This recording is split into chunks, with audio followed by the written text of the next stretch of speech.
right? But the bottom line is, if they can't sign off, even if they want to, whole another set of rules we got to follow. Now the estate's got to go hire another lawyer to represent the kids that the estate pays for.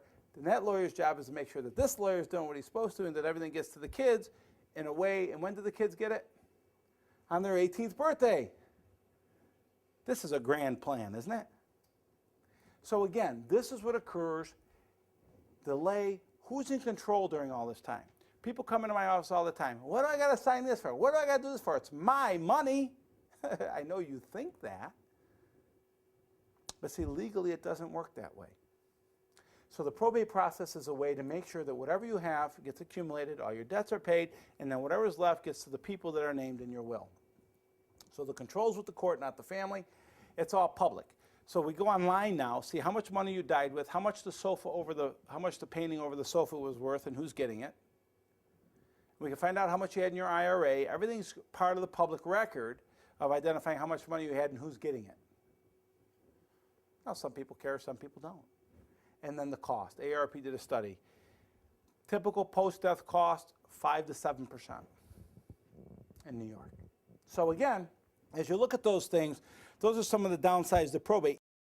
So the next thing is, what is a trust? So anybody here know, what is a trust? A trust is a separate legal entity that takes over ownership of your assets. So you know what a trust really is? It's a little red wagon. Anybody have a little red wagon as a kid? Who did? Was it yours? Yours. It wasn't your siblings. You didn't have to share it. Oh, I shared it with my sister. But it's yours. It wasn't your sister's. No, I need somebody who had their own. You had your own? All right, Bob. Is Bob all right? Yeah. All right, Bob had his own wagon. So, Bob, when you had this little red wagon, you played with it, right? Now, what went in it? Me. You. Your stuff. Whatever you wanted. Sticks, dirt. What came out of it? Same stuff. You're right. And when did it come out? When you took it out. That's right. Right. Now, where did you go with the wagon? Did you go to the park, the neighbor's house? Down the street. Wherever you wanted, right? And, Bob, who got to play with the wagon when you were done with it? Nobody, you greedy little kid. No. How about whoever you said? Right? Yeah. You just described the trust. See? So stay with me, if you will. I love that smirk. You're like, what, am I nuts? Yes, I'm nuts, but that's beside the fact. So we've got a little red wagon.